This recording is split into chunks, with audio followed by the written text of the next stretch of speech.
Good morning, everybody. Welcome back to the NRG series here in Mundelein, Illinois. I'm Matt Bamonte. Thanks for joining me early this morning. I know it's earlier for some folks than it is for me. It's only about 9 a.m. here, so not too bad. So let's talk about how we got to our semifinals, which we're about to bring to you here. Let's take a peek here at our overall top 8 slide here, and we'll just see who made it into our elimination rounds. So Sean Ryder, we watched defeat Mason Grode. He was on an off-camera feature match. Theo Jung defeated Connor Mullally in a kind of a one-sided affair, it looked like to me. Then you got David Delgado, and Jose Munoz was also off camera. We watched David several times throughout the day yesterday, kind of showing off his mastery on the Is It Phoenix match deck. And then Mitch Weissrock and Matthew Minier. And, you can't keep Mono Green Devotion down the entire tournament. So Matthew Minier sneaks in there. And we have our top 4 to bring to you here. Now, I wanted to talk about some of these players. You see Connor Mullally and Theo Jung on there. Obviously, Connor was battling for some points for the overall leaderboard, which we'll bring up. And it's not going to be updated, but I will tell you, I did the really tough math of adding, 3, 5, and 15 to players' names. So I did the math for you here, so you don't have to. So Zach Allen finished. So today he's going to start off at 160 points. Jesse Robkin, who you see in second there, is going to start off the day at 155 points. And then Connor's going to start the day off with 164 points in first place with 3 total events left for us on the year. So Connor looking to have a strong performance today in Modern. I had the opportunity to chat with him a little bit, and he feels pretty good about today and obviously the weekend, trying to get a nice little lead going into the final weekend of the year down in Louisville, which we can tell you about that too. We can show you our Louisville slide. So if you want to join us for our final events of the year, you can do so. Real simple. Just go get signed up, get pre-registered. December 10th and 11th in Louisville, Kentucky, as I mentioned. Saturday, the Modern $15,000 showdown. That's a one-shot. You can punch your ticket to our end-of-the-year championship if you win that. Pretty easy, right? All you got to do is just show up and win that one. And that'll qualify someone for our end-of-the-year championship. If that doesn't go well on Sunday, there's a Pioneer $5,000 trial. Come get some points. Come hang out. Again, our last event of the year. Should be a really awesome time. And let's take a peek at who's qualified already for our end of the year championship. And remember, like I said, so that season 3 showdown winner is going to punch their ticket into the championship. We'll crown 2 at-large bids are going to be given, and then as well as the 4 overall at-large spots on our overall leaderboard. So the points obviously matter and a big deal as we wrap up today and into the following weekend. It should be really awesome. So it looks like the players are all set in the feature match area, but I want to bring in Drake and Mason just to chat for a second before we send it down to the match. So let's bring them in. Hey guys, how you doing? Hey Matt, how's it going? Good morning. Pretty good. Good morning. Excited to talk some Magic. Hey, definitely. All right, guys. Well, I'm going to leave you to it. We're going to jump down into the feature match area. You guys have a blast, and you guys enjoy the semifinals. All right. Sounds good. Absolutely. All right, players ready to kick off here in our semifinals of our Pioneer 10K. Of course, both of these players we've seen actually on the tour quite a bit, as Sean kicks us off here with an Island and a Mausoleum Wanderer. Looks like Haunted Ridge played first with Theodore Jung. A quick follow-up with Supreme Phantom Crunch for 3. That's a good start here from the Spirits deck.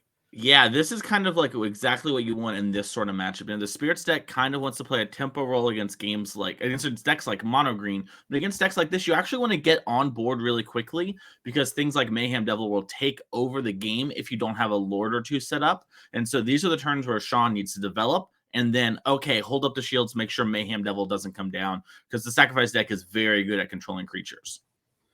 Absolutely. And worth noting too, this is Rakdos Sacrifice, not Rakdos Midrange. I expect the texture of these games looks quite different. Something like Mausoleum Wanderer maybe tagging potentially more spells against that deck than it does in the Sacrifice deck, where the card you'd be scared of, I assume, is something like Mayhem Devil that can threaten to just pick off all of your creatures one at a time, as here is 2 removal spells fired off for Theodore Jung to clear that strong start from Sean right away, and no 3rd land as a Supreme Phantom in the passing of the turn. Yeah, Sean was in such a tough spot there. That first card Drake was Claim the Firstborn, right? Which obviously isn't a removal spell on its own, but when combined with Village Rites, which Theodore's deck plays a bunch of, it's like, oh no, I have to counter this. So we saw Sean counter it, and it turns out Theo maybe had it, maybe didn't, but he did have another Fatal Push in order to answer the Lord. And so he got to sneak down that Fable, the Mirror Breaker. And this is what you need to do. The mono blue deck has a really hard time answering resolve permanents on the battlefield, and honestly looks to beat them by just flying over the top and killing the opponent. So getting anything down early, especially something like this that generates the extra mana, is a huge advantage for Theo. Absolutely. And, here comes the Goblin Shaman token rumbling along. I think we're going to see a treasure here as soon as we get a token out. Yeah, there we go. And Sean, of course, suited up the Supreme Phantom with the Curious Obsession. Not normally, I feel like the one you suit up, but happy to, I think, have anything to suit up with this Curious Obsession and start getting some cards flowing, start hitting some land drops, and keep himself as a competitor in this game as a Bloodtithe Harvester, it looks like, is deployed for Theodore. That one has some work to do. Is here's second Bloodtithe Harvester. Well, that helps. That second blood token worth quite a bit here. Yeah, we're seeing just how strong Fable, the Mirror Breaker, is there, allowing him double spell, sort of sculpt his hand and get the thing going. You might notice here, Theo is actually on that token. He won the showdown last season with Connor Mullally, who he played in the top 8. Unfortunately, a little friendly rivalry happened there in the top 8, and he was able to take down Connor. But now it's happening in this game, and Theo's looking to get another win this year if things keep going this way. Absolutely. Both these players, like I mentioned, players that we've seen here on the NRG series before. Theodore, I think, number 32 on our overall leaderboard and already qualified via showdown. Played a little bit of mono green in the past and at the RC. Sean also at the RC played Spirits, sticking to his guns here. And both players rewarded for their respective choices here in the semifinals. We'll see what Theodore assembles against the Supreme Phantom. Land number 3 coming down for Sean is big. Things like Spell Queller now an option. And I have to imagine that is what Theodore is taking a moment to think about as a reflection of Kiki Jiki has entered play this turn. Yeah, so this is the part of the problem where I mentioned where the mono blue deck, not super great against resolve things. Now that we have things resolved, we don't actually have to play into the mana unless we want to, right? So from Theodore's perspective, I can just pick up Jegantha after I attack, and what are you going to do? I'm going to hit you for a bunch. And then going forward, I can use Fable to target my Bloodtithe Harvesters, and then suddenly I've got a kill spell on repeat. So Sean is going to have a really hard time actually getting any sort of traction and enabling the cards in his hand. They've kind of weirdly hit this fall off point thanks to Theodore being able to double spell. And that's why resolving that first Fable, the Mirror Breaker, was so important. Absolutely. And, here comes the beatdown from these Bloodtithe Harvesters, like you mentioned, kind of putting Sean in an awkward spot because, like you said, if you just pick up Jegantha, then that Spell Queller, doesn't look necessarily as good as it otherwise might, as Theodore is still accumulating resources, like you mentioned, just getting time for that reflection of the Kiki Jiki to be no longer summoning 6, start copying Bloodtithe Harvesters, as well as just build up treasures with the Goblin Shaman token. As I think that's a copy of Deadly Dispute, sacrificing a blood token, because it is artifact or creature on that card. Very, very pushed is that one as a Witch's Oven, the follow-up. Yeah, and you've got to assume that's a pretty good sign. Like, with how little mana was left over from Theo, that you would assume Sean, if he had a Spell Queller, would use it there. So, this is a pretty big turning point for Theo here.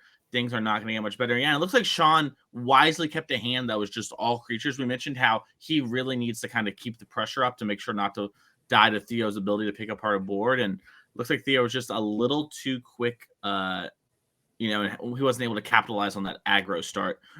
But it's not over yet, right, Drake? Absolutely not. Yeah, and we do see Rattle Chains and Mausoleum Wanderer able to be flashed in thanks to Rattle Chains, kind of building up a pretty aggressive board presence for Sean. All of it flying, kind of one of the powerful aspects of this Spirits deck, because it's incredibly hard to block despite all of these creatures that Theodore has in play. None of them can do any blocking, as another Supreme Phantom, the third one of the game, entering the battlefield, pumping up the Mausoleum Wanderer, and also Anthonying the entire team. And you have to imagine this is a huge attack. You can get a good look at that one. Not normally very large on its own, but very good at making your other spirits very aggressive. 100%, yeah. And this was the recipe that, Sean kind of needed. Maybe needed like interaction spell somewhere in there, but you kind of have to pressure the sacrifice deck. The sacrifice deck strength in comparison to the mid-range deck is that this deck is really, really good against all the creature decks. While Rakdos mid-range, very good against the creature decks, and it's definitely a matchup they kind of want to play. It is one where this one, it can be a little challenging at times. You kind of have to line up your spells whereas the sacrifice deck, it really is sort of just like, oh, these are my bread and butter matchups. These are the things I'm wanting to do. This is where my strengths lie. So absolutely. And putting Theodore here down to 2, untap. Now, this is exactly what you had mentioned a second ago, right? Where we now Reflection the Kiki Jiki is active. We have Bloodtithe Harvesters in play, and if we can start getting those rolling, here's Rattlechains number 2. Did get a great look at the removal spell. I think it was another Claim the Firstborn, but that one going to be stopped thanks to Rattlechains number 2. I'm going to go ahead and give hexproof to one of his spirits. I think it was a Supreme Phantom that was targeted, and that's actually going to make it pretty tough for Theodore to clear Sean's board. Because, I mean, even like one creature left with something like a Curious Obsession could just represent lethal, even if it's a lone Supreme Phantom still in play. So we're going to have to see what he can assemble in order to, have some removal spells, not just this turn, but he basically needs to kill every single creature or just straight up kill Sean. I was going to say, I think he has lethal if he animates. Yeah. So with the animation of the Den of the Bugbear and the attack, that looks like that's going to be more than 6 damage coming across, despite the 2 blockers. And Theodore kind of getting away with one here, I think. Yeah, I think that was really close. It looked like, like that game was like, I mentioned for a second, it looked like it was really in Theodore's favor, but like we said, the Spirits deck able to kind of just flash in this Air Force and sort of really put the pressure on Theo. And yeah, we saw there how it's just like, wow, like that is razor thin. If we didn't have those treasures from the Goblin token, we probably would have lost it. If we tried to claim the Firstborn and just move to combat, we were short 3 points of damage. So really tight game, really good play there. I'd love to see what the Spirits player has in the sideboard and just kind of see what we can go from there. Absolutely. The Spirits deck kind of normally you see these kinds of Curious Obsession setup being mostly mono blue. Sean, of course, representing a few white cards here, namely, I think Spell Queller, kind of the iconic one we called out in match, did not actually end up coming up there. But 4 copies here in Sean Ryder's deck list and a whole host of white sideboard cards. Yeah, looking at Sean's sideboard, some of the cards that jump out to me are Extraction Specialist. This is a creature that's going to allow us to get back our spirits. That's going to be really good for fighting through those removal spells and has this a sort of nice lifelink body, so it's pretty good. I could even see Cellular Wreckage because the Sacrifice deck does kind of build up a mass of creatures. I don't think it's perfect for this matchup, but if I saw it in Sean's deck post-board, I would not be shocked. He also has a couple other few cards like Fateful Absence that are kind of good at killing Mayhem Devil. We didn't see it that game, but that card's pretty important in these sort of matchups. And then there are things like Catilda, which maybe we'll talk about later here more some. But Catilda is basically like this spirit that gets really big for the more things you have. And then she turns into an aura on her backside in the graveyard that does the same thing to a creature. So it's a way that if you're trying to build these big board states to really overwhelm someone and kind of force them to answer everything around it. And then if they answer this, it comes back later. So I could totally see that all coming in from the Spirit side. But I think Theo has got some heat for the matchup too in the sideboard. Yeah, protection from vampires there on Catilda. You get a good look there. That one pretty good against Bloodtithe Harvester, which is what dispatched Sean in game number 1. Let's see what Theodore has to work with here in his sideboard. Yeah, so Theo's got one card that really jumps out to be a high impact card to me, and that's Kari Zev's Expertise. So this is 1 red for a sorcery that you gain control of target creature and or vehicle, technically. But in this matchup, only creatures, and you untap it, and then you may cast a 2 mana or less spell from your hand. So remember all those times where Theo cast that Claim the Firstborn, and we basically had to respond? This is just more of those, but it allows you to double spell. And one of the things that, we had Sean have to kind of respect in those other games was like, okay, if Theo has some sacrifice effect like Deadly Dispute, Theo isn't playing Village Rites, but that's a card that sometimes you see these decks play. If you had one of those, then like, oh, you have to respect that. So this taking a thing and letting you kind of double spell in some way, very, very strong. But besides that, maybe Ob Nixilis, the Advisor, could come in. For the most part, that card's for grindier matchups and not as much about these counterspell heavy control creature decks. This one's kind of, better for the blue-white controls of the world. But Theo, main deck, kind of just pre-boarded like we talked about for these creature decks and just is very good if your opponent is trying to play creatures. And unfortunately for Sean, that's the role he kind of has to take post-board. Absolutely. And like you said, the Kari Zev's Expertise also very good at swinging races, even if you're just like we saw game number 1 there. Theodore kind of just answering a few threats and then laying the beatdowns of his own, not really even playing any kind of mid-range deck. This is, normally you think of Rakdos, think of kind of mid-range strategies, but it was very, very aggressive with the Bloodtithe Harvesters and, even just attacking might actually be good enough to swing the race in a game. So the Kari Zev's Expertise I expect to be pretty good and play that similar role like you mentioned, as players are shuffled up here. And Sean, once again, going to lead off on Island and Mausoleum Wanderer, kind of the namesake 1 mana blue spirit in the Pioneer format. 100%. Yeah, and speaking, I see some people in chat here. On the other side of the bracket, we have Phoenix versus Mono Green. The deck that like the Mono Green deck wants to win is the exact opposite of the Spirits deck. So a lot of things getting like broken out here in this side of the bracket versus that side, and sort of Theo here, his matchup against Mono Green not very good. He'll probably admit to that as well. I've heard him talk about it. And in order to beat Connor yesterday, the top 8. Got a little fortunate and kind of had the right draw, but that's why we play Magic. You want to combine skill with luck there. So absolutely, and a pair of Fatal Push is going to stifle Sean once again. Turn 1 Mausoleum Wanderer, turn 2 Supreme Phantom. Both of those very quickly dispatched, and the leftovers here for Theodore: Unlucky Witness and Mayhem Devil, a card you've highlighted multiple times as being extremely impactful. We'll see if it's good enough here against a Supreme Phantom that once again has a Curious Obsession. A lot of familiarity as far as like sequencing goes for Sean in this game. The Spirits deck plays a lot of 4-ofs, very consistent at doing its thing. And last game, not quite good enough, as Portable Hole going to dispatch of Unlucky Witness and a second Mausoleum Wanderer, the follow-up. So a lone Mayhem Devil. Theodore needs to get some sacrificing going if he wants to be able to pick off some of these creatures. But even still, I mean, that Supreme Phantom has so much toughness. Like, you're going to sacrifice 4 things in a turn? Yeah, it's gonna be kind of hard. You're gonna need something like Fable the Mirror Breaker in order to generate some treasures and sort of some incidental stuff. As we see Theo here play a Fable the Mirror Breaker. Well, there you go. Yeah. Ask and you shall receive. Yeah, this is kind of the perfect thing for Theo, but you're right. Even with all this going, we're probably going to see Theo actually try and kill the stuff around that Lord instead of actually trying to kill the Lord itself. Now, that is hard because it is going to grow the other spirits, but I imagine that's what we're going to see Theo try and do. Also, Drake, don't forget, Sean's got a life total, baby, and Mayhem Devil goes face. So that's goes face. Yeah, I mean, we did see Theodore get very aggressive in game number 1. Maybe that's what we're going to be looking at here. Of course, Theodore does have access to a Witch's Oven now. Cat Oven, a great way to start, making a ton of Mayhem Devil triggers as Theodore's life total begins to be dwindled away by the Supreme Phantom and Mausoleum Wanderer combination. Sean passed with just 4 mana up. Have to be a little suspicious of something. The Spirits deck, a lot of flash instant speed plays, and it's part of what makes playing against it so tricky. And we'll see how Theodore decides to navigate things. The second Mayhem Devil comes into play very quickly, meets a Spell Queller. Yeah, and this is, so I don't know if you picked this up, Drake, but during the loot there from the Fable the Mirror Breaker, we discarded a Cauldron Familiar, sorry.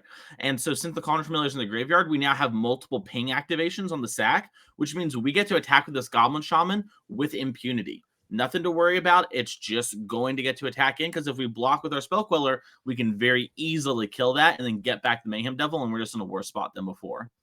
Absolutely. Mayhem Devil, I mentioned, it doesn't look necessarily very good against a lone Supreme Phantom with a Curious Obsession on it, but it does make blocking very difficult, as you just called out. And I think Theodore kind of considering his options here, thinking about, what he's willing to get rid of, what he's willing to sacrifice, if you will, in order to get, that treasure and get some Mayhem Devil triggers rolling. There is a lot of aggression in the air from Sean at the moment. And, kind of do need to actually answer the board at some point. Like, I think Sean can pretty safely, he has more life total to work with. He can pretty safely take this hit or whatever and be confident he's going to win in 2 turn cycles with what's just on board. As Spectral Sailor is going to be flashed in as well and added to the mix. And it looks like we are doing some blocking. Spell Queller in front of the Mayhem Devil and Spectral Sailor in front of the Goblin Shaman. Yeah, this is actually something that, Theo probably we saw Theo tank there. So what's going to happen here is there's a bunch of different options for Theo. And this is one of the hard parts of playing the Sacrifice deck, is you have so much play to it. But the minimum thing that Theo can do is Theo can sacrifice the treasure, ping the Spell Queller, the Mayhem Devil and the Spell Queller trade. Theo ends up in exactly the same spot as before, except down a Goblin Shaman and up, and with 1 Mayhem Devil in play. We could also see Theo choose to leave the Spectral Sailor in play and sacrifice the Shaman to the Witch's Oven in order to get the ping that way and save the treasure. We could also sacrifice the food, get back the Familiar, and kill the Spectral Sailor that way as well. A lot of plays open to Theo right now. We're seeing him right now just side and side, like, okay, how do I want to execute this? And if you're at home and you're watching and you want to play more tournament Magic, this is the thing you definitely want to do, where you plan out your whole turn and then you execute. You don't want to be fumbling through like, oh, maybe I'll sacrifice this Drake. Actually, nah, I should have done this. Theo just taking the time, untimed rounds. Let's just take a second and do a little math. No one's going to be mad at you for thinking for 20 seconds. We promise. Absolutely, and definitely worth stopping and thinking about, because these little edges, these little points, they matter a ton. And especially here in this semifinals match, there's a lot on the line for both of these players. Taking a little bit of time, making sure you sequence things correctly, very difficult. And I am not envious of Theodore's spot, having to figure out how to sequence all these things. I remember there was a lot of complaints about trying to navigate Cat Oven on Arena, and I imagine the reason for that was so many triggers and trying to navigate which one's where and all that. And you have to do that in paper as well. So Theodore doing a pretty good job of that. Cauldron Familiar re-entering play. Spell Queller did get taken down. Mayhem Devil gets to come back as a result. So we move to Sean's 5th turn. Are you familiar with the Twitter series from Andrew Brown, a member of Play Design, called Masterpiece or Disaster? I am a big fan of the Masterpiece or Disaster series. Also a big fan. Hope you keep it up, bro. I'd argue Mayhem Devil a disaster as we go into Theodore's 5th turn here. yeah. Trading on your opponent's stuff, very messy, very messy. Just leads to clean board states too. That was really easy to parse, I'm sure, for everyone at home as well, what just happened. So despite us laying it out.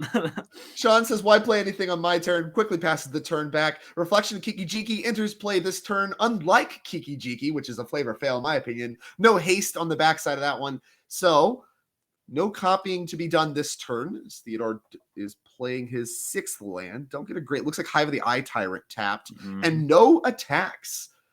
Theodore potentially respecting some flash shenanigans from Sean, as there is some. Here comes Rattle Chains. I'm curious to see why Theodore didn't pick up the Jegantha. This might be like a weird beginning of combat situation where Sean wants to get the Rattle Chains in for other types of stuff. But it probably doesn't super matter if the Jegantha's in the hand or not. Yeah, it looks like we're responding here by sacrificing the Cauldron Familiar and then bringing it back. That's going to pick off the Rattle Chains. Does have 2 toughness. Takes 2 points to take that down. And of course, the drain from Cauldron Familiar happens as well. So that drain from this Cauldron Familiar actually doing a fair bit of work in order to help stabilize the race between these players. As Sean, very much kind of in this linear plan, I'm going to continue to beat you up with these 2 creatures every single turn until we're done here. As Extraction Specialist, the cards you highlighted, coming into play and bringing back a Supreme Phantom. Holy moly. And also triggering the Mausoleum Wanderer. So I believe this is a Kraken for 6, putting Theo to 4. And that was a huge turn. I think Sean was actually very close to dead next turn because, like you mentioned, Reflection of Kiki Jiki does have a Kiki Jiki-like effect and would copy the Mayhem Devil, and that would mean double pings next turn. And the Reflection sacrifices the creature at end of turn, which would trigger both Mayhem Devil still. So I think we were going to actually see Sean lose his entire board next turn had this Extraction Specialist not come up off the top, and just shows how strong the sideboard cards can be. Absolutely. It looks like another Curious Obsession. That's a Curious Obsession, right? Placed on that Supreme Phantom? Yeah, it looks like Sean's doing a thing where, like, hey, if you want to try and kill me, you're going to have to kill this lifelinker, which means my spirit will be able to attack. So I'm going to separate my Curious Obsessions and just kind of play around you drawing, another Fatal Push. But does the Curious Obsession sacrifice itself on end step if the creature didn't attack? No, it's if a creature didn't attack. Curious Obsession is very weird, yeah. All right, I've done a lot of sacrifice a 1/1 to the cause. Yeah.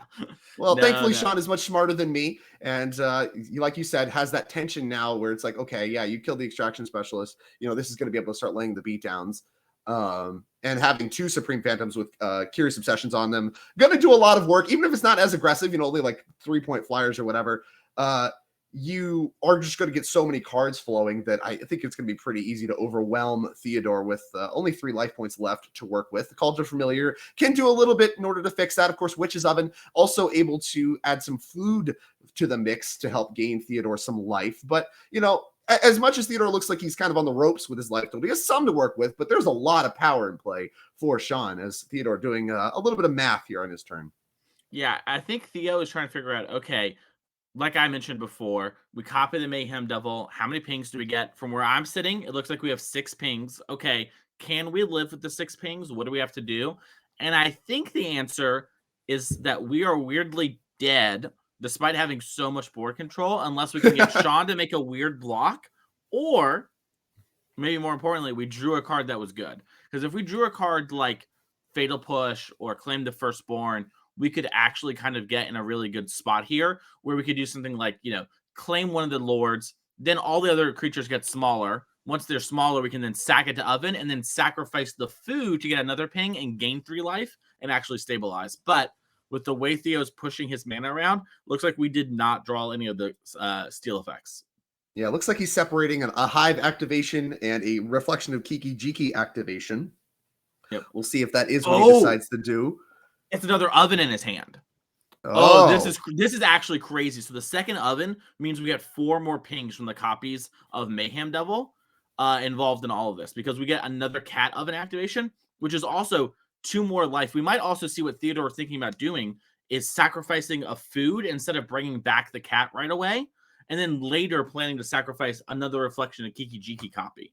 And so that might have been what Theo was thinking about is, hey, should I bring back cat and gain 1 life, or leave it off the battlefield for a couple turns and instead gain 3? Right. Second oven is going to be played, like you called out, and here's an attack with everything. I have to wonder, I think if you make no blocks, I think you are opening yourself up to potentially dying. I haven't done all the math, but like you mentioned, that's a ton of triggers. So I think we have to do some blocking here. And it looks like Extraction Specialist is going to go ahead and get in front of one of the Mayhem Devils. Yeah, I think Theo was hoping that Sean would make a mistake, because the Extraction Specialist has lifelink and eats the Mayhem Devil. So we could have sacrificed the cat beforehand and done 2 more damage by killing the Extraction Specialist. However, if you choose to do that, then the other Lord is able to attack. The thing to remember about Extraction Specialist is the creature that it saves from the graveyard can't attack until it dies. So I think Theo was maybe hoping for a misstep there from Sean, and then was going to ping Sean out.